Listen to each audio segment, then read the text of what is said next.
Hello everyone, welcome to my channel savvy with show. Friends, आज हम retail के module सी में चैप्टर नंबर 12 का पार्ट 1 करेंगे। फ्रेंड्स, ये चैप्टर है आपका डिलीवरी मॉडल्स के बारे में।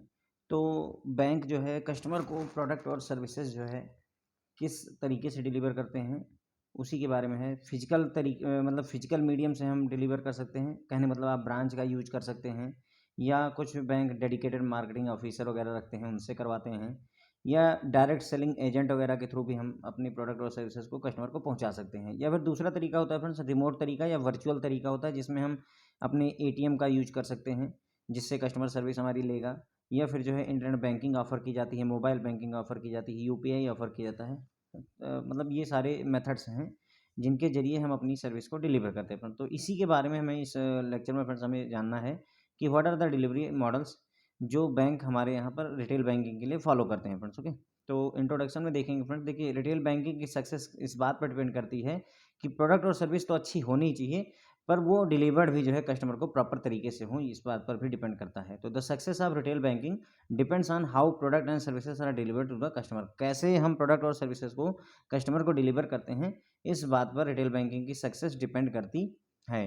Delivery efficiency, effectiveness, efficiency in physical channel is determined more by person who is delivering the services. मतलब कहने का ये है कि फिजिकल मीडियम में, फिजिकल चैनल या फिजिकल मीडियम में, यानी अगर आप ब्रांच में हैं, ब्रांच स्टाफ के ऊपर जो पर्सन जो है सर्विस को डिलीवर कर रहा है उसके ऊपर डिपेंड करता है बहुत ज़्यादा कि हमारी डिलीवरी इफेक्टिवनेस कैसी है फ्रेंड्स। आई होप आपको ये बात समझ में आई होगी। फिजिकल चैनल का मतलब आप ब्रांच समझ लीजिए। ब्रांच में जो स्टाफ मेंबर है, मान लेते हैं हेड कैशियर है हमारे, या कोई ऑफिसर है जो मतलब सारा काम देखते हैं, कस्टमर कंप्लेंट देखते हैं मान लेते हैं। अब कोई कस्टमर आता है उनके पास में और उस कंप्लेंट को वो 2 घंटे में रिज़ॉल्व कर देते हैं, किसी कंप्लेंट को वो 5 घंटे में रिज़ॉल्व कर देते हैं। कोई और उसी जगह पे ऑफिसर बैठता है तो वो 30 मिनट में उसी कंप्लेंट को रिज़ॉल्व कर देता है। तो डिपेंड करता है कि ये पर्सन जो यहाँ पर बैठा हुआ है, who is delivering the service, जो पर्सन डिलीवर कर रहा है सर्विस को, उसके ऊपर डिपेंड करता है डिलीवरी की इफेक्टिवनेस फ्रेंड्स। ओके, अब कई ब्रांचें ऐसी होती हैं जो अपना काम 4 बजे तक ख़त्म कर लेती हैं, कई ब्रांचें ऐसी होती हैं जो 9 बजे रात तक भी अपना काम करती रहती हैं।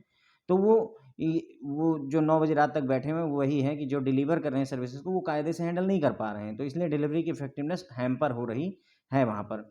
There are different delivery models, both physical and remote are being made available to the customer. तो अभी कस्टमर को सर्विस को डिलीवर करने के लिए different different delivery models available करवाए गए हैं। फिजिकल मीडियम में भी और रिमोट या वर्चुअल मीडियम में भी अलग अलग डिलीवरी मॉडल्स अवेलेबल हैं, जिनके बारे में हमें यहाँ पर डिस्कस करना है friends. Okay, today's consumer demand financial service to be available and deliver to them seamlessly and ubiquitously. ठीक है, तो देखिए आज का कस्टमर क्या चाहता है, डिमांड करता है कि उसे फाइनेंशियल सर्विसेज जो है उपलब्ध रहनी चाहिए और डिलीवर की जानी चाहिए सीमलेसली, बिना किसी परेशानी के, बिना किसी हैसल के उसे सर्विस अवेलेबल होनी चाहिए और हर जगह अवेलेबल होनी चाहिए। यूबिक्विटसली मतलब हर जगह उसे वो सर्विस अवेलेबल होनी चाहिए। ऐसा ना हो कि एटीएम वो पैसे निकालना चाहता है और वहाँ पर एटीएम अवेलेबल नहीं, तो इस तरीके की सिचुएशन नहीं होनी चाहिए। नियर बाई कहीं न कहीं नियर बाई एटीएम वगैरह अवेलेबल होनी चाहिए, ब्रांच अवेलेबल होनी चाहिए। It is not just about improving customer service, but it is about satisfying today's hyper-connected customer by delivering both service and sales through any channel the customer choose to use। तो ये केवल जो है customer service improve करने की बात हम यहाँ पर नहीं कर रहे हैं। डिलीवरी चैनल को अच्छा करके हम केवल कस्टमर की सर्विस को इंप्रूव नहीं करेंगे, बल्कि हमारी जो आज की हाइपर कनेक्टेड कस्टमर है, जो कस्टमर है आपस मतलब इंटरनेट वगैरह की वजह से बहुत ज़्यादा आपस में कनेक्टेड हैं, उनको जो है हमें सर्विसेज और सेल्स करना है, डिलीवर करना है जिस भी चैनल के थ्रू वो कस्टमर चाहता है। अगर वो इंटरनेट के जरिए चाहता है तो इंटरनेट से अवेलेबल करवाना है, अगर वो फिजिकल मीडियम में ब्रांच आना चाहता है फिजिकल मीडियम में अवेलेबल करवाना है। जिस भी मेथड से वो चूज करता है हमें वो सर्विस अवेलेबल करवानी चाहिए। और अगर हम नहीं करवा पाते हैं अवेलेबल, है ना, the financial institution that fail to deliver sales as well as service through the platform of their customer choice. Customer जिस तरीके से सर्विस चाहता है, जिस चॉइस में उसने चॉइस किया कि हमें सर्विसेज जो है ऑनलाइन चाहिए, इंटरनेट बैंकिंग का हम यूज करेंगे ज़्यादा, तो उस केस में अगर कोई इंस्टीट्यूशन फेल कर जाता है, नहीं ये सर्विस डिलीवर कर पाता है, तो उसकी जो है जो वो मतलब खतरे में आ जाएगा और उसकी जो ग्रोथ है वो स्टैग्नेंट हो जाएगी, मतलब उसकी ग्रोथ रुक जाती है फ्रेंड्स। ओके, तो ये बात ध्यान रखेंगे कि कस्टमर जो है जिस जिस जो चॉइस करेगा कि उसे इस प्लेटफॉर्म के जरिए मतलब फिजिकल मीडियम में चाहिए, रिमोट मीडियम में चाहिए, जिस भी मीडियम से वो चाहेगा अपनी सर्विसेज को रेंडर करना, उसे हमें अवेलेबल करवाना पड़ेगा। अगर हम नहीं अवेलेबल करवा पाते हैं तो हमारे जो इंस्टीट्यूशन की ग्रोथ रुक सकती है। तो in this unit we will discuss various models bank use for applying satisfying customers need. तो कस्टमर की नीड को जो है सेटिस्फाई करने के लिए जो डिफरेंट डिफरेंट मॉडल्स यूज करता है बैंक, उसके बारे में हमें यहाँ पर डिस्कस करना है। ठीक है फ्रेंड, तो ये हो गया। इतनी सारी बातें हमें बेसिक इंट्रोडक्शन में पता चलती हैं फ्रेंड्स की। देखिए पहली बात ये कि मतलब रिटेल बैंकिंग की सक्सेस किस बात पर डिपेंड करती है। प्रोडक्ट तो आपका अच्छा होना ही चाहिए, साथ ही साथ हम कैसे प्रोडक्ट और सर्विस को कस्टमर को डिलीवर करते हैं, इस बात पर भी उसकी सक्सेस डिपेंड करती है। डिलीवरी की इफेक्टिवनेस इस बात पर डिपेंड करती है, फिजिकल चैनल अगर है तो डिलीवरी की इफेक्टिवनेस इस बात पर डिपेंड करती है कि कौन सा व्यक्ति जो है उस सर्विस को डिलीवर कर रहा है और वो कितना इफिशियंट है। अगर वो तेज़ी से काम कर सकता है तो सर्विसेज अच्छी रहेंगी, अगर तेज़ी से काम नहीं कर सकता है तो सर्विसेज अच्छी नहीं रहेंगी। डिफरेंट डिफरेंट मॉडल अवेलेबल हैं फ्रेंड्स जो है प्रोडक्ट और सर्विस को अवेलेबल करवाने के लिए, फिजिकल मीडियम में भी और रिमोट या वर्चुअल मीडियम में भी अवेलेबल हैं डिफरेंट डिफरेंट मॉडल्स। आगे जैसे जैसे बढ़ेंगे वैसे वैसे हम इस चीज़ के बारे में देखेंगे फ्रेंड्स। ओके, और आज का कस्टमर जो है वो चाहता है कि उसको जो सर्विसेज है, फाइनेंशियल सर्विसेज हैं, वो अवेलेबल रहें, उसको डिलीवर की जाएँ बिना किसी परेशानी के और हर जगह सर्वत्र यानी एवरीवेयर उसे वो सर्विस अवेलेबल होनी चाहिए। It is not about improving customer service. ये केवल कस्टमर सर्विस अप्रूव करने के बारे में नहीं है, डिलीवरी सर्विस डिलीवरी प्रोवाइड करना, बल्कि हमारी जो हाइपर कनेक्टेड कस्टमर बेस है वो सर्विस और सेल्स चाहता है जिस भी चैनल के थ्रू चाहेगा, हमें उस चैनल के थ्रू उसे अवेलेबल करवाना पड़ेगा। और अगर कोई ऑर्गेनाइजेशन या कोई बैंक जो है ऐसा करने में फेल हो जाता है, कोई फाइनेंशियल इंस्टीट्यूशन अगर फेल हो जाता है कि उसका कस्टमर चाहता है कि हमें ऑनलाइन सर्विस अवेलेबल हो। अब सोचिए आज के समय में अगर कोई बैंक जो है इंटरनेट बैंकिंग ऑफर ना करे तो सोचिए उसका कस्टमर बेस का क्या होगा। इंटरनेट बैंकिंग के बगैर कौन सा कस्टमर उसके पास आना चाहेगा। अब दूसरे बैंक में चला जाएगा क्योंकि वहाँ उसको इंटरनेट बैंकिंग अवेलेबल है, नेफ्ट आरटीजीएस, वो हर चीज़ अपने घर से बैठ करके कर रहा है, हर बार उसे ब्रांच नहीं विजिट करना पड़ रहा है। तो ऐसे केस में वो फेल कर जाएगा, ऐसी ऐसी ऑर्गेनाइजेशन फेल हो जाएंगी या फिर जो है वो स्टैग्नेट, उनकी जो अपना ग्रोथ है वो रुक जाती है फ्रेंड्स। ओके, तो अब शुरू करेंगे फ्रेंड्स। देखिए डिलीवरी मॉडल्स के बारे में हम यहाँ से स्टार्ट करेंगे। तो रिटेल बैंकिंग जो है कस्टमर ओरिएंटेड बिजनेस मॉडल होता है, ठीक है। And the success of same depend on the how the product and services are delivered to the customer. तो रिटेल बैंकिंग जो होती है फ्रेंड्स इसमें कस्टमर बेस बहुत ज़्यादा होता है। हमने अभी देखा था ना कि मास मार्केट क्या होती है, 2 लाख से 10 लाख रुपए जो कमाते हैं लोग, वो मास एफ्लुएंट मास मार्केट कहलाती है। तो मतलब इतनी ज़्यादा जनता है जो 2 लाख से 10 लाख साल में कमाती है, वो सारे के सारे रिटेल बैंकिंग के कस्टमर हैं, ठीक है। तो retail banking is a customer oriented business model. तो ये कस्टमर ओरिएंटेड होता है, यानी हमारा पूरी डिपेंडेंसी कस्टमर पर होती है। और इसकी सक्सेस, रिटेल बैंकिंग की सक्सेस किस पर डिपेंड करेगी फ्रेंड्स, हमारे प्रोडक्ट और सर्विसेज को हम कैसे डिलीवर कर रहे हैं कस्टमर को, इस बात पर डिपेंड करेगा। ऑफ कोर्स जो है delivery channel both physical and remote play a crucial role in delivery paradigm, but delivery effectiveness in physical channel is determined more by person who is delivering the services, ठीक है। तो देखिए यहाँ पर delivery channel चाहे वो physical हो, चाहे जो है रिमोट हो या वर्चुअल हो, दोनों ही क्रूशियल रोल प्ले करते हैं डिलीवरी मैकेनिज्म में, ठीक है। लेकिन फिजिकल चैनल में जो डिलीवरी की इफेक्टिवनेस है वो किस बात पर डिपेंड करती है कि कौन सा आदमी जो है सर्विसेज को डिलीवर कर रहा है। इस बात को मैंने एक एग्जांपल समझाया था कि एक ब्रांच में मान लीजिए 2 काउंटर हैं, यहाँ पर हर घंटे 3 कस्टमर निपट रहे हैं, यहाँ पर हर घंटे 30 कस्टमर निपट रहे हैं इस काउंटर पे। तो इसका मतलब है ना कि इफिशियंसी इस आदमी की ज़्यादा अच्छी है और ये आदमी अच्छे से सर्विस डिलीवर कर रहा है। तो वही कह रहे हैं कि फिजिकल चैनल में क्या होता है कि सर्विस की डिलीवरी की इफेक्टिवनेस हम किस बात से डिटरमाइन करते हैं कि कौन डिलीवर कर रहा है सर्विस को, इधर वाला आदमी डिलीवर कर रहा है या इधर वाला आदमी डिलीवर कर रहा है। अब ये 1 घंटे में सिर्फ 3 कस्टमर का पैसा डिपॉजिट करते हैं, ये 1 घंटे में 30 कस्टमर का पैसा डिपॉजिट करते हैं, तो he is delivering more than. तो फिजिकल मतलब कहने का ये पर्सन पर डिपेंडेंसी हो जाती है। कहने का जो यहाँ मतलब है कि डिलीवरी इफेक्टिवनेस किस पर डिपेंड कर जाती है, पर्सन के ऊपर आ जाती है कि सामने वाला व्यक्ति कैसा है।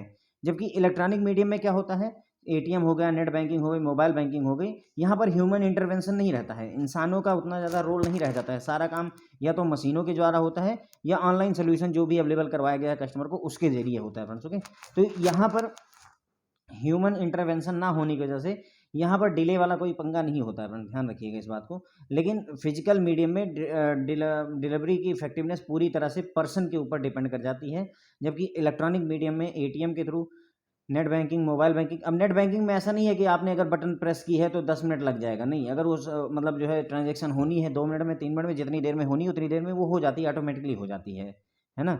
But in case of physical channel like branches, direct marketing, ECT, sorry मतलब कहने का आपका फिजिकल चैनल में चाहे आपकी ब्रांच हो, चाहे डायरेक्ट मार्केटिंग एजेंट्स हों, है ना, the individual involve in the service delivery process are very important for the success of customer relationship and loyalty factor.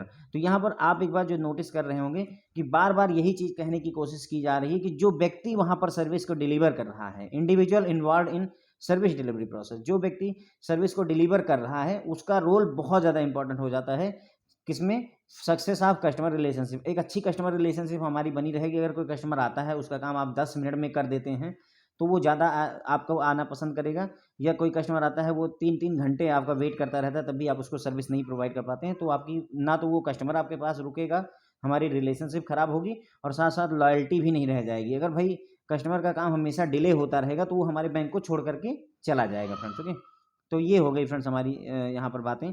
तो डिलीवरी मॉडल्स में हमने क्या देखा फ्रेंड्स कि डिलीवरी मॉडल्स में फिजिकल चैनल भी अवेलेबल है और रिमोट चैनल दोनों अवेलेबल होते हैं। ठीक है, तो रिटेल बैंकिंग क्या होती है, कस्टमर ओरिएंटेड बैंकिंग होती है। इसकी सक्सेस डिपेंड करती है कि हम प्रोडक्ट और सर्विस को कैसे डिलीवर करते हैं कस्टमर को। तो डिलीवरी चैनल दोनों, चाहे फिजिकल चैनल हो, चाहे रिमोट चैनल हो या आपका वर्चुअल चैनल हो, ये दोनों ही डिलीवरी प्रोसेस में जो है क्रूशियल रोल प्ले करते हैं, इंपॉर्टेंट रोल प्ले करते हैं। लेकिन फिजिकल चैनल में कौन सा व्यक्ति सर्विस को डिलीवर कर रहा है उसी पर डिपेंड करता है कि डिलीवरी की इफेक्टिवनेस कैसी है। डिलीवरी मतलब हम जो प्रोडक्ट है, सर्विस है, उसको तेज़ी से ऑफर कर पा रहे हैं या बहुत स्लो प्रोसेस से कर पा रहे हैं। जबकि इलेक्ट्रॉनिक मीडियम, अगर हम इलेक्ट्रॉनिक चैनल यूज़ करते हैं, रिमोट चैनल यूज़ करते हैं, जैसे एटीएम का यूज़ करते हैं, नेट बैंकिंग का, मोबाइल बैंकिंग का। अब जैसे एटीएम है आपका, अब अगर जो है एटीएम सही चल रहा है तो मान के चलिए 2 मिनट के अंदर में आपको पैसे मिल जाते हैं, है ना? अगर उसमें कैश वगैरह अवेलेबल है और आपके खाते में कैश अवेलेबल है तो ज़्यादा देर नहीं लगती है। उसी जगह पे आपको ब्रांच में यदि आप लाइन में लगते हैं तो डिपेंड करता है, कहो 2 मिनट लगे, कहो 10 मिनट लगे, कहो आधा घंटा भी लग जाए।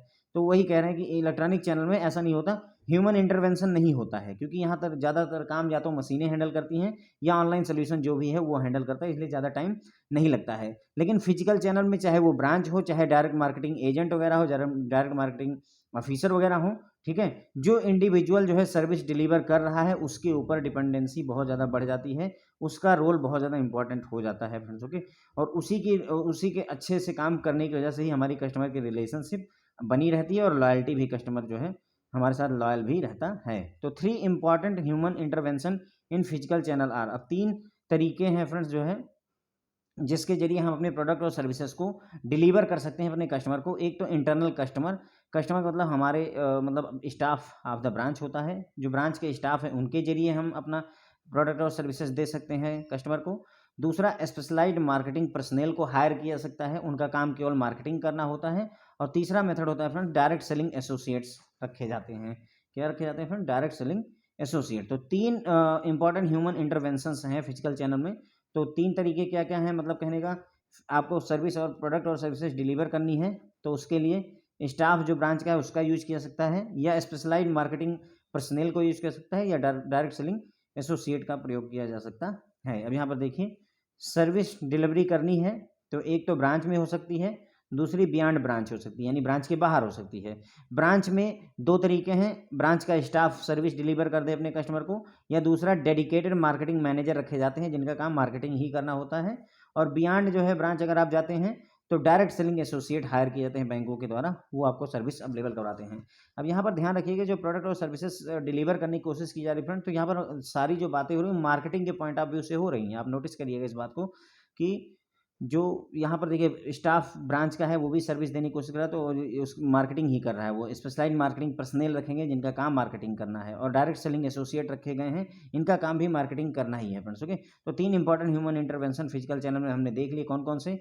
एक तो ब्रांच का इंटरनल स्टाफ ही हो जाता है फ्रेंड्स। ओके, इसको बोलते हैं इंटरनल कस्टमर भी बोल देते हैं। Internal customer staff of the branch होता है।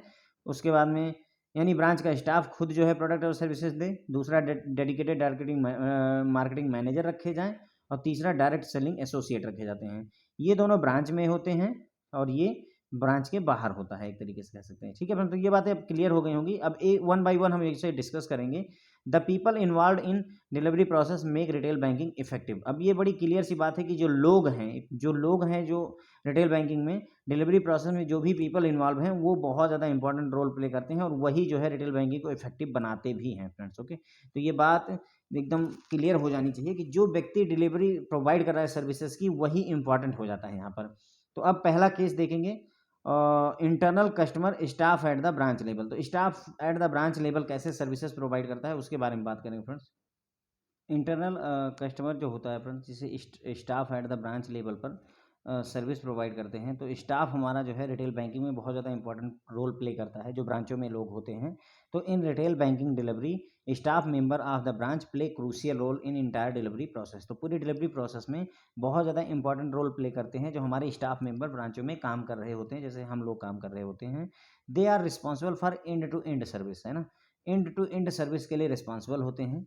And any deficiency in delivery will result in customer dissatisfaction. तो जो स्टाफ मेंबर होते हैं फ्रेंड्स, वो जिम्मेदार होते हैं end to end service delivery के लिए। मतलब कहने कोई कस्टमर आता है, उसने लोन की डिमांड की, तो अब उस कस्टमर को लोन प्रोवाइड करना सारा का सारा काम ये ब्रांच के स्टाफ मेंबर ही करते हैं फ्रेंड्स। ओके, तो अगर इसमें हम कोई भी डिफिशियंसी हमारे एंड से कोई गड़बड़ रह जाती है, हमको थोड़ा सा लापरवाही कर देते हैं, या वर्कलोड की वजह से हम कोई काम नहीं कर पाते, डिफिशियंसी हो जाती है, हम सही से समय पर, मतलब मान लीजिए हमने 7 दिन में लोन सैंक्शन करने की बात कही पर हम नहीं कर पाए, 14 दिन में किया, तो कस्टमर डिससेटिस्फाई होता है और वो कंप्लेंट भी कर सकता है।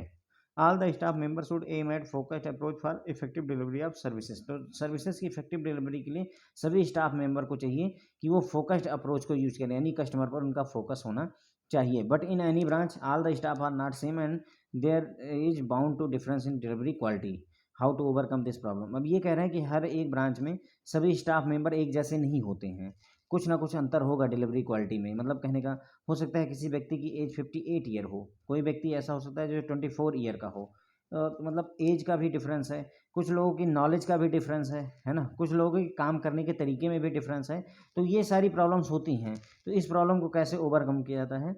तो इस प्रॉब्लम को ओवरकम करना ब्रांच को अपने एंड पर ही करना पड़ता है फ्रेंड्स। ओके, ब्रांच इनकम्बेंट को ही इंश्योर करना पड़ेगा, या ब्रांच के जो इंचार्ज हैं, मैनेजर हैं, उनको इंश्योर करना पड़ेगा कि वो किस व्यक्ति से कौन सा काम करवा सकते हैं, कौन किस काम में इफ़िशिएंट है। जो व्यक्ति जिस काम में इफ़िशिएंट है उसको वहाँ पर यूज कर सकते हैं, अगर लीगली अलाउड है तो। ठीक है फ्रेंड, तो ये बात हो गई कि सभी स्टाफ मेंबर एक जैसे नहीं होते हैं, इसलिए जो डिलीवरी में क्वालिटी है उसमें डिफरेंसेस आते हैं। एक व्यक्ति उसी काउंटर पर बैठेगा और वो 40 लोगों को 1 घंटे में जो है पैसे डिपॉजिट करवा लेगा, दूसरा व्यक्ति बैठेगा, वो केवल 10 ही लोगों का पैसा डिपॉजिट करवा पाएगा। तो इस तरीके के वेरिएशन आते रहते हैं फ्रेंड्स। ओके, इस प्रॉब्लम को भी हमें रिजॉल्व करना पड़ता है, ब्रांच को ही रिजॉल्व करना पड़ता है। The internal customer is more focused in service delivery in new private sector bank.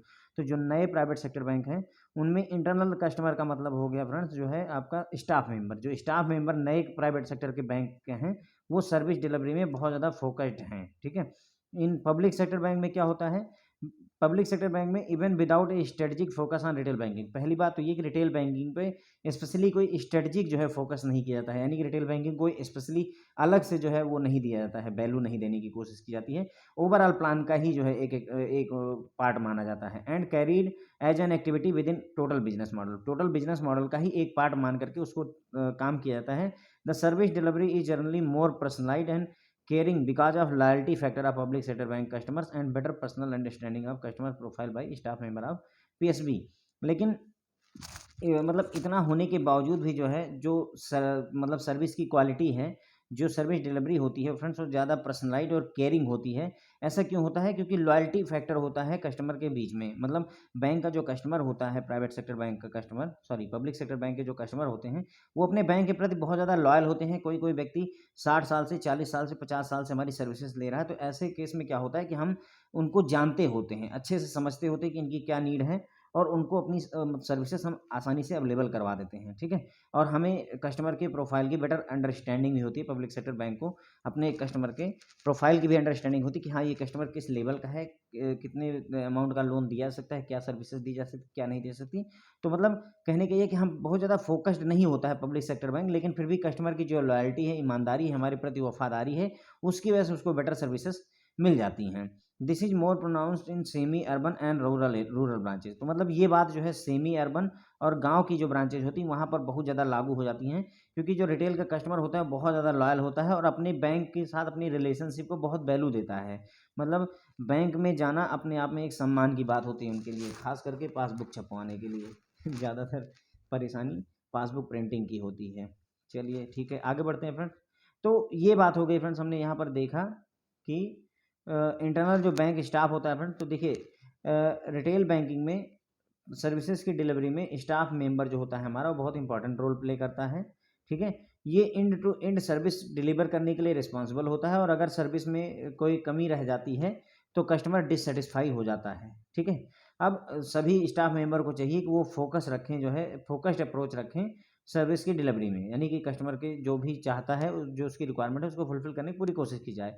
But in any branch, किसी भी ब्रांच में सारे के सारे स्टाफ मेंबर एक जैसे नहीं होते हैं, हर एक की डिलीवरी जो है क्वालिटी अलग-अलग होती है, तो इस प्रॉब्लम को कैसे ओवरकम करना है, तो आपस में सीट वगैरह शेयर करके, चेंज करके, एक व्यक्ति दूसरे का काम करके इस तरीके से इस प्रॉब्लम को सॉर्ट आउट किया जाता है फ्रेंड्स, ओके। इंटरनल कस्टमर जो है, यानी कि स्टाफ मेंबर जो होते हैं ब्रांच के, new public sector bank, new private sector bank जो है फ्रेंड्स, उनके जो इंटरनल कस्टमर हैं, वो ज़्यादा फोकस्ड हैं सर्विस डिलीवरी में। अब पब्लिक सेक्टर बैंक में क्या होता है कि यहाँ पर क्या है कि रिटेल बैंकिंग को एज ए अलग अलग जो है स्ट्रेटजिक फोकस नहीं दिया जाता है, इसे ओवरऑल बिजनेस मॉडल में ही एक एक्टिविटी के तौर पर माना जाता है, ठीक है। लेकिन फिर भी जो सर्विस की डिलीवरी है वो पर्सनलाइज्ड होती है और केयरिंग होती है, क्योंकि जो पब्लिक सेक्टर बैंक का कस्टमर होता है बहुत ज़्यादा लॉयल होता है, हमसे उनका अटैचमेंट बहुत ज़्यादा पुराना रहता है, इस वजह से उनको जो सर्विसेज मिलती हैं वो अच्छी मिल जाती हैं। और साथ ही साथ पब्लिक सेक्टर बैंक में जो स्टाफ होता है उसको जो है अपने कस्टमर की प्रोफाइल की नॉलेज भी होती है। जो सेमी अर्बन और रूरल की ब्रांचेज है फ्रेंड्स, वहाँ पर जो रिटेल कस्टमर हैं उनके बारे में हम ये बात और ज़्यादा कह सकते हैं कि वो और ज़्यादा लॉयल होते हैं, दे आर मोर लॉयल, और अपनी बैंक के साथ जो कस्टमर के बैंक के साथ जो उनकी रिलेशनशिप है उसको और ज़्यादा वैल्यू देते हैं फ्रेंड्स, ओके। अब फॉर इफिशिएंट सर्विस डिलीवरी, अब अगर कोई staff member efficient service delivery provide करे, इसके लिए उसके अंदर में क्या क्या कैरेक्टरिस्टिक्स और क्या क्या ट्रेट यानी गुण, कौन कौन से गुण होने चाहिए। अगर हम ये चाहते हैं कि कोई स्टाफ मेंबर जो है अच्छी इफ़िशिएंट जो है सर्विस डिलीवरी प्रोवाइड करेगा, तो उसके पास में कौन-कौन से गुण होने चाहिए, कौन-कौन से कैरेक्टरिस्टिक्स होने चाहिए, बेसिकली इतनी चीज़ें होनी चाहिए। अंडरस्टैंडिंग द कस्टमर, वो कस्टमर को समझे, उसके इनकम लेवल को समझे, उसकी फाइनेंशियल प्रोफाइल को समझे, उसकी नीड को समझे, उसकी रिक्वायरमेंट को समझे, financial product and his life stage, और उसकी लाइफ स्टेज इस समय किस लाइफ स्टेज पर चल रहा है। हमने मैस्लो थ्योरी ऑफ हायरार्की पढ़ी हुई है, उसमें हमने देखा ना कि किस स्टेज पर सोशल नीड हो गई आपकी, है ना? 5 नीड होती है friends, self actualization, social, esteem need. तो किस लाइफ स्टेज पर है वो बात भी देखनी होती है। तो कहने का मतलब ये हुआ कि कुल मिलाकर के कस्टमर को समझना चाहिए, जो स्टाफ मेंबर हो वो कस्टमर को समझे, उसके इनकम लेवल के बारे में जानकारी रखे, उसकी फाइनेंशियल प्रोफाइल के बारे में जाने, क्या उसकी ज़रूरतें हैं, क्या उसकी रिक्वायरमेंट है फाइनेंशियल प्रोडक्ट को लेकर के, ये सारी बातें उसको पता होनी चाहिए। अगर ये सारी बातें पता होंगी तो cross selling the right product to match their requirement, तो उनकी जो रिक्वायरमेंट है उसको जो है क्रॉस सेल करके जो है सही प्रोडक्ट को बेचा जा सकता है। अब मान लीजिए कोई कस्टमर आता है और आपको आइडिया लग गया कि ये इंश्योरेंस चाह रहा है, इंश्योरेंस करवाने के लिए इच्छुक है, आपको आइडिया लग जाता है अगर, तो आप इंश्योरेंस प्रोडक्ट उसे ऑफर कर सकते हैं। या कोई कस्टमर आता है, वो आरडी करवाना चाह रहा है मान लेते हैं, अब आपने उसे ऑफर किया कि आप आरडी ना करवा करके म्यूचुअल फंड में इन्वेस्ट कर दीजिए, आपको रिटर्न ज़्यादा मिलेगा। तो क्या हुआ, आपने कस्टमर को समझा और अगर आपको सही लगा तब आपने म्यूचुअल फंड उसे ऑफर किया और उसने एक्सेप्ट कर लिया, तो इस तरीके से आपने क्रॉस सेलिंग कर दी, उसकी रिक्वायरमेंट को भी फुलफिल कर दिया और सही प्रोडक्ट भी अपना बेच ले गए, ठीक है। Post sales service follow for customer satisfaction, एक बार सर्विस उसको बेच दी, उसके बाद में कस्टमर के पास में फॉलो अप करना है, उससे फ़ोन करके पूछना कि सर आर यू ओके, मतलब जो हमने प्रोडक्ट दिया है आपको उससे कोई दिक्कत तो नहीं है, आप हैप्पी हैं हमारे प्रोडक्ट के साथ। तो ये चीज़ भी होनी चाहिए। कस्टमर एम्पैथी होनी चाहिए, मतलब कस्टमर की भावनाओं को महसूस करना, एक तरीके से हम कह सकते हैं।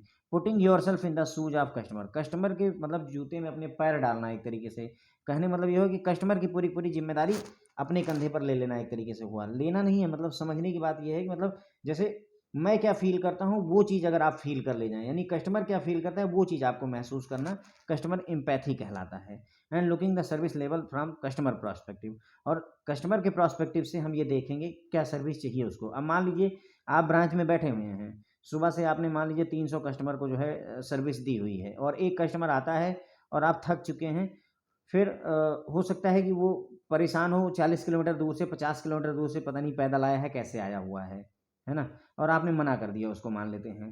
तो अब आप सोचिए कि आपने मना कर दिया इसलिए क्योंकि समय हो गया था और आप भी थक चुके थे, वाक़ई थक चुके थे, कोई दिक्कत नहीं है। लेकिन अब वो 50 किलोमीटर वो पर्सन जो है फिर जाएगा और कल फिर वो आएगा। तो कहने का मतलब ये हुआ कि अगर आप कस्टमर एम्पैथी यहाँ पर होगी, अगर आप उसके मतलब उसके जो पैर में अपने जूते मतलब उसके जूते में अपने पैर डालेंगे, तो आप ये महसूस कर पाएँगे कि अगर मैं इसका काम अभी कर देता तो इसे 50 किलोमीटर कल फिर नहीं दौड़ना पड़ेगा। तो मतलब ये वो चीज़ हो गई फ्रेंड्स, ओके। तो कस्टमर एम्पैथी होनी चाहिए मतलब स्टाफ मेंबर के अंदर में। Understanding the product features and service prescription and conviction about the bank's product services to right selling and better product and service delivery. अब जो स्टाफ मेंबर है उसको जो है प्रोडक्ट की जो फीचर्स हैं और जो जानकारी है वो अच्छे से होनी चाहिए, प्रोडक्ट के बारे में पूरा आइडिया होना चाहिए। ऐसा ना हो कि आधी अधूरी जानकारी है प्रोडक्ट के बारे में, तब आप उसे सही से सेल नहीं कर पाएंगे। अगर आपको फीचर्स अच्छे से पता होंगे तब आप अपने कस्टमर को बता सकते हैं। जैसे एक एग्जांपल के लिए आप बोल सकते हैं कि सर अगर आप हमारा डेबिट कार्ड लेते हैं तो उसमें आपको 2 लाख रुपए का इंश्योरेंस है ना?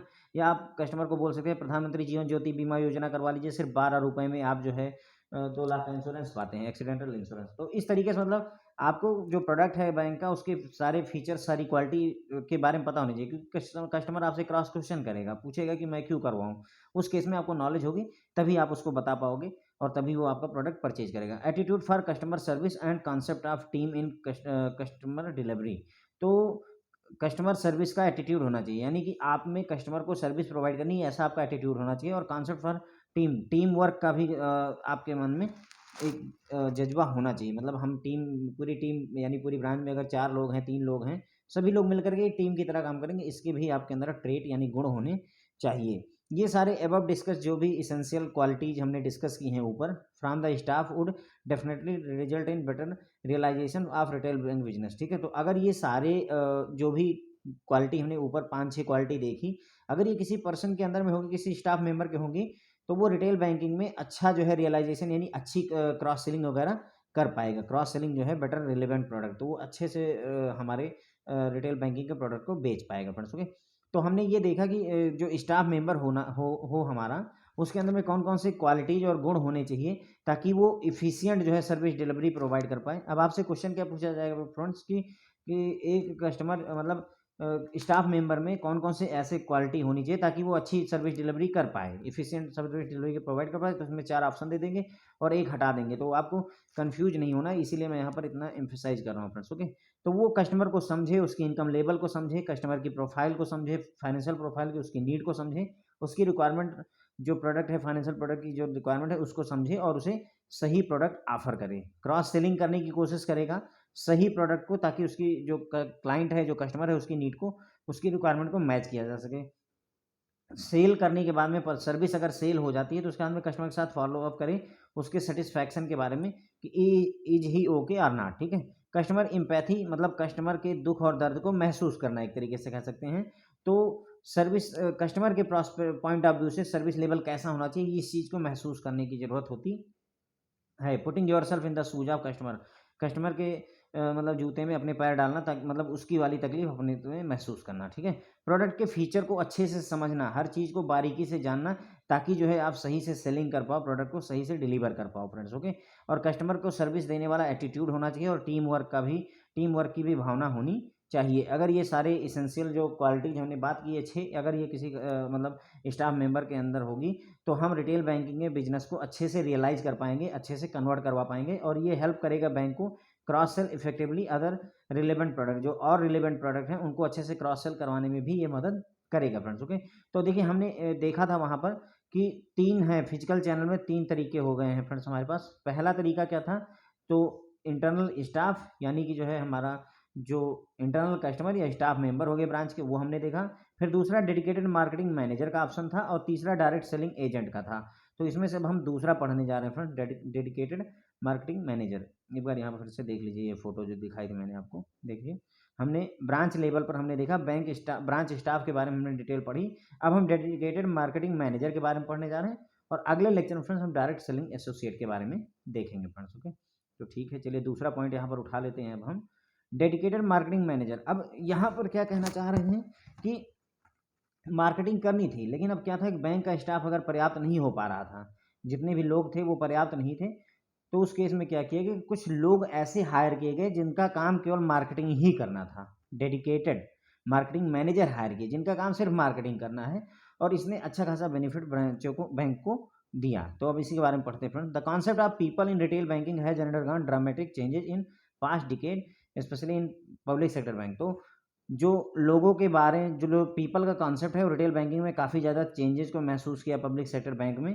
The from an integrated approach to retail banking, है ना, bank have started building a strategic franchise. तो पहले क्या होता था कि जैसे अभी हमने बताया आपको कि ओवरऑल बिजनेस प्लान में ही रिटेल बैंकिंग को भी एक एक्टिविटी मान लिया जाता था। लेकिन बैंकों ने क्या किया, स्टैंड अलोन फ्रेंचाइजी बनानी शुरू की। मतलब कहने का एक कुछ ब्रांचें ऐसी बनाई जो डेडिकेटेड केवल रिटेल का काम करती थी, जिनका काम केवल रिटेल का होता था friends. Okay, and specialist were appointed in bank to carry out specially retail banking marketing initiative in past decade. तो पिछले दशक में स्पेशलिस्ट हायर किए गए, अपॉइंट किए गए बैंकों के द्वारा to carry out specially retail banking marketing, जिनका काम था रिटेल बैंकिंग की मार्केटिंग करना।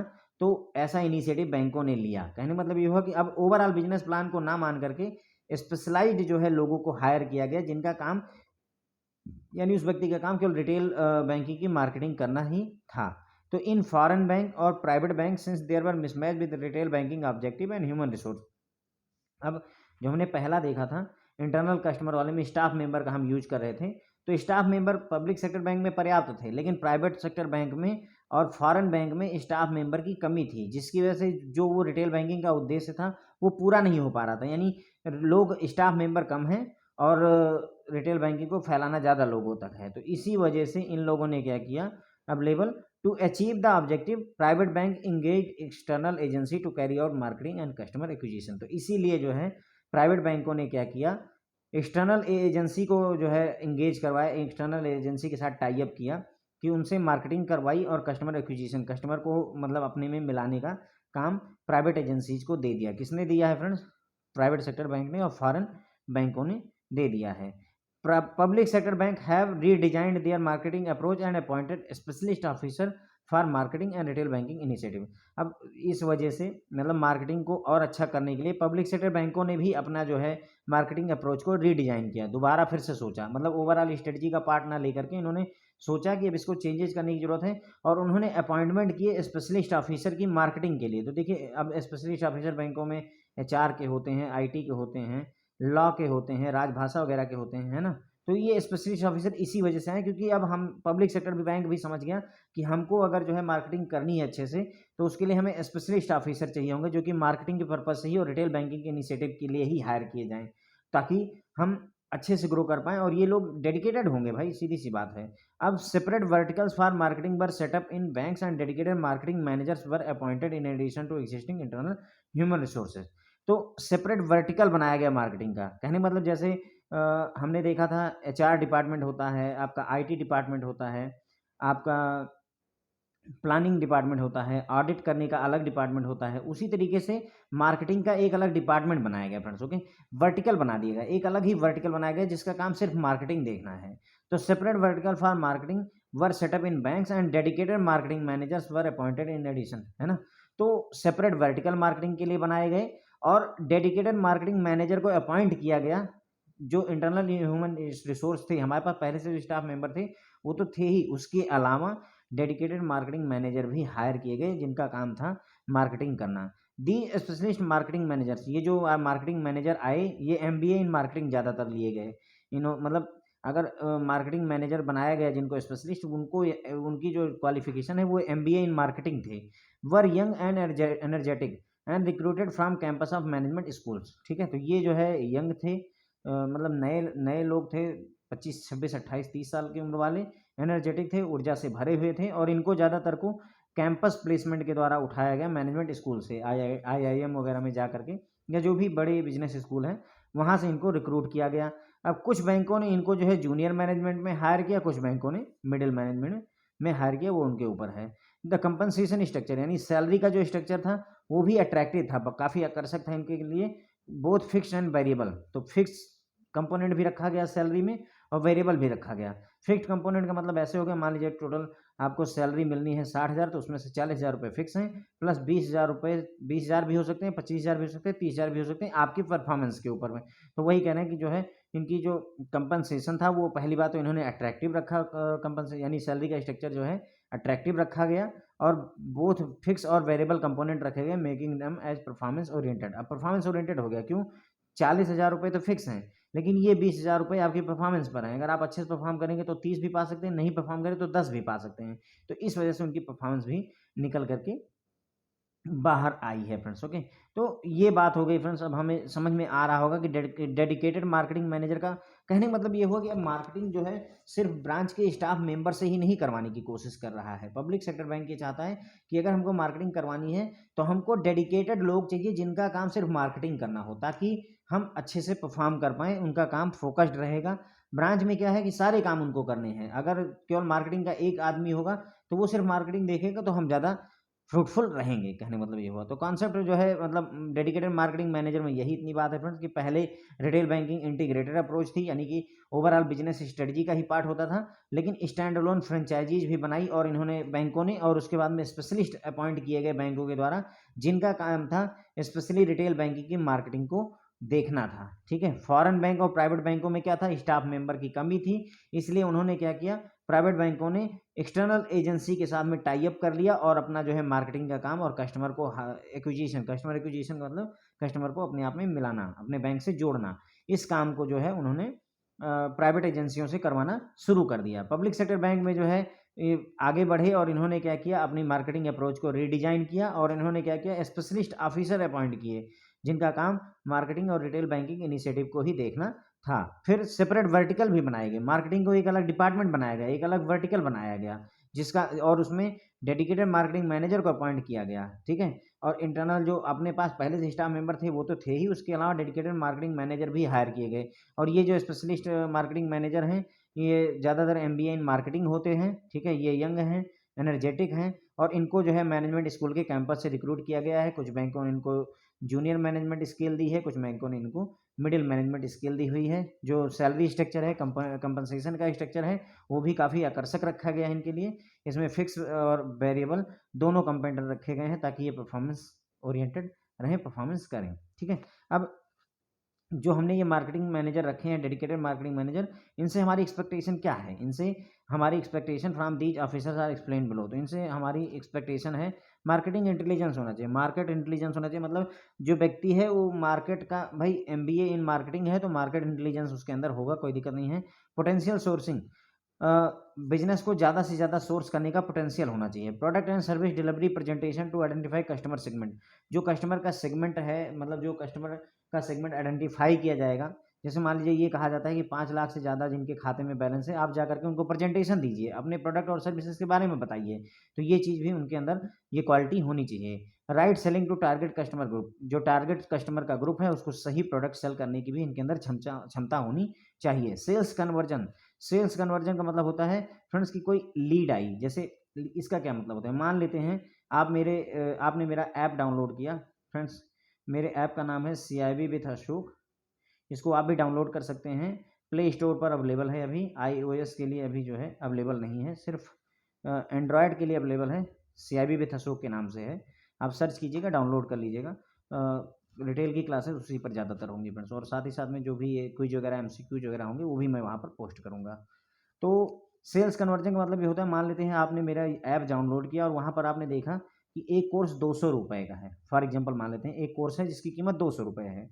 अब आपने इसमें इंटरेस्ट दिखाया लेकिन आपने परचेज नहीं किया इसको, तो एक लीड बन गई, एक लीड बन गई कि आप इंटरेस्टेड हैं। वो बात अलग की है कि आपको डाउट बन गया कि मुझे लेना है कि नहीं लेना है, 200 खर्चा करूँ या ना करूँ, लेकिन एक लीड बनी। अब अगर इस लीड को मैं आपसे ये प्रोडक्ट खरीदवा दूँ, मतलब आपको ये प्रोडक्ट मैं बेच ले जाऊँ, 200 रुपये में आपको बेच ले जाऊँ, तो आप समझ लीजिए कि मैंने लीड को कन्वर्ट करवा दिया, तो मैंने सेल्स का कन्वर्जन करवा दिया। मतलब कहने का ये है कि किसी कस्टमर को कोई प्रोडक्ट ऑफर करना और उसको बेच देना, सेल्स कन्वर्जन कहलाता है। Closing the lead with sale, देखिए वही बात फिर से कह रहे हैं, लीड को सेल के साथ क्लोज करना। जो लीड बनी थी, इस कस्टमर को म्यूचुअल फंड लेना है, कस्टमर ने इंटरेस्ट दिखाया, उसे म्यूचुअल फंड लेना है और हमने इससे म्यूचुअल फंड बेच दिया, तो इसका मतलब हमने लीड को क्लोज किया सेल्स के साथ। Compliance of promises made and confirming the service delivery standard, इसके अलावा जो भी प्रॉमिस हम करते हैं उसका कंप्लायंस करना चाहिए। मतलब मार्केटिंग ऑफिसर झूठ नहीं बोलेगा, जो भी प्रॉमिस होगा बैंक ने जो प्रोडक्ट ऑफर करने हैं वो करेक्ट करने हैं, उसका कंप्लायंस होगा। ठीक है, और सर्विस डिलीवरी स्टैंडर्ड को भी कंफर्म करेगा। मतलब कहने का झूठे वादे नहीं करने हैं कुल मिला करके। फॉलो अप करेगा with operations department for effective process and delivery of product sold, जो भी प्रोडक्ट बेचा गया है उसको जो है मतलब उसकी सही से मतलब इफेक्टिवली प्रोसेस और डिलीवरी हो जाए प्रोडक्ट की, ये इंश्योर करना उसका काम होगा। ऑपरेशंस डिपार्टमेंट से उसको जो है टाई अप करना पड़ेगा। जैसे मान लेते हैं मार्केटिंग टीम का काम होता है क्रेडिट कार्ड को बेचना। अब मार्केटिंग टीम मार्केट में गई और उसने फॉर्म भर के क्रेडिट कार्ड का भेज दिया तो अब वो दूसरे डिपार्टमेंट के पास गए जिसका काम है क्रेडिट कार्ड इशू करना। तो अब जिस डिपार्टमेंट का ये काम है, मार्केटिंग टीम के मेंबर को ये चाहिए कि वो फॉलो अप इससे करे कि सर हमने आपको क्रेडिट कार्ड का फॉर्म आज से 15 दिन पहले दिया था और अभी तक कस्टमर के पास क्रेडिट कार्ड नहीं आया है। तो ऑपरेशंस डिपार्टमेंट के साथ प्रॉपर टाई अप करके उसको ये कोशिश करनी होगी कि जो भी प्रोडक्ट और सर्विसेज डिलीवर की गई हैं वो इफेक्टिवली कस्टमर के पास पहुंच जाएं। ठीक है। Customer relationship management on a continuous basis for improving the loyalty factor as additional sales. ठीक है।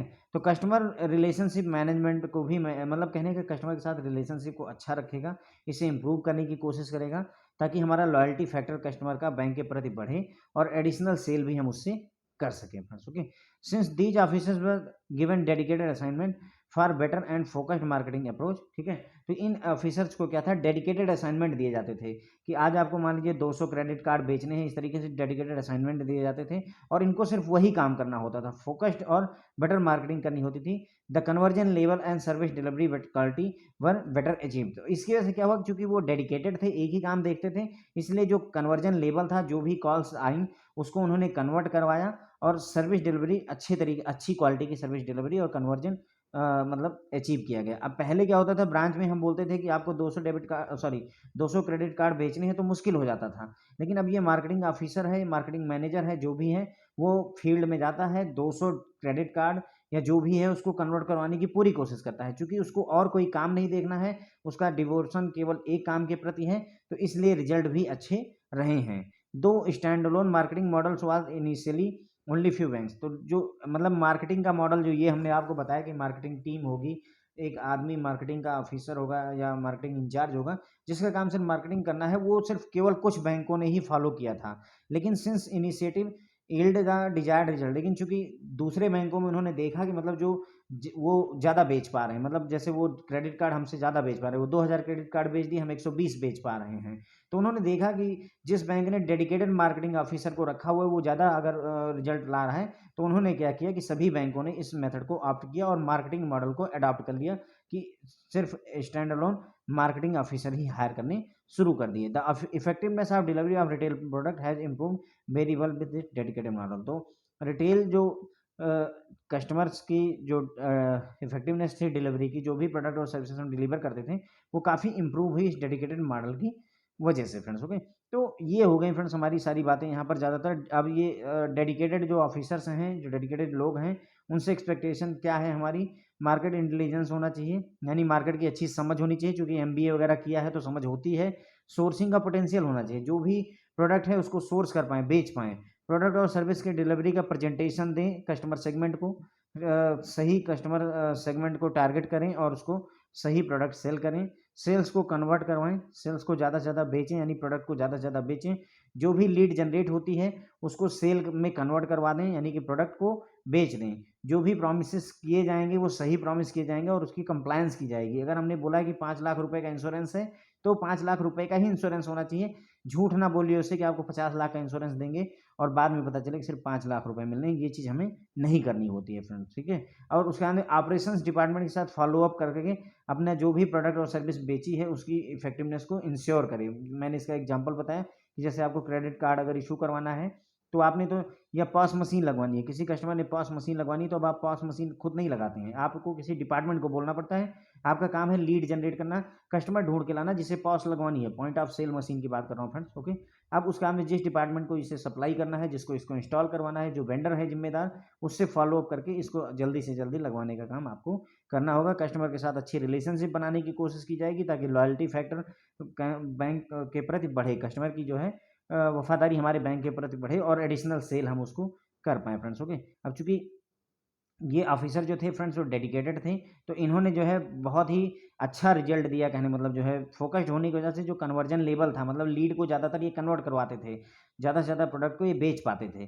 ठीक है, तो सर्विस डिलीवरी भी अच्छी रही है। तो ये जो स्टैंड अलोन मॉडल था मार्केटिंग का, मतलब कि मार्केटिंग की एक स्पेशलाइज टीम का रखने वाला, ये केवल शुरू में कुछ ही बैंकों ने फॉलो किया। लेकिन चूंकि इनिशिएटिव का फ़ायदा बहुत हुआ, दूसरे बैंकों ने देखा कि इससे अच्छे रिजल्ट्स आ रहे हैं, तो इस वजह से इस फिनोमेना को जो है सभी बैंकों ने फॉलो करना शुरू कर दिया है, और इस डेडिकेटेड मॉडल की वजह से जो रिटेल कस्टमर्स की एक्सपेक्टेशन थी, जो सर्विस की डिलीवरी थी, उसमें इफेक्टिवनेस काफ़ी बढ़ गई थी फ्रेंड्स। ओके, तो इसी के साथ में फ्रेंड्स ये हमारा लेक्चर यहाँ पर खत्म होता है फ्रेंड्स। तो हमने देखिए डिलीवरी मॉडल्स में हमने 3 चीज़ें देखी हैं फ्रेंड्स। एक बार फिर से मैं आपको ये फिगर दिखा देता हूँ, कई बार आपसे क्वेश्चन पूछे जाते हैं।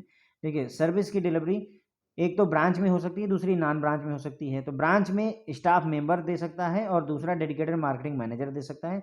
हमने इन दोनों के बारे में फ्रेंड्स बात कर ली है।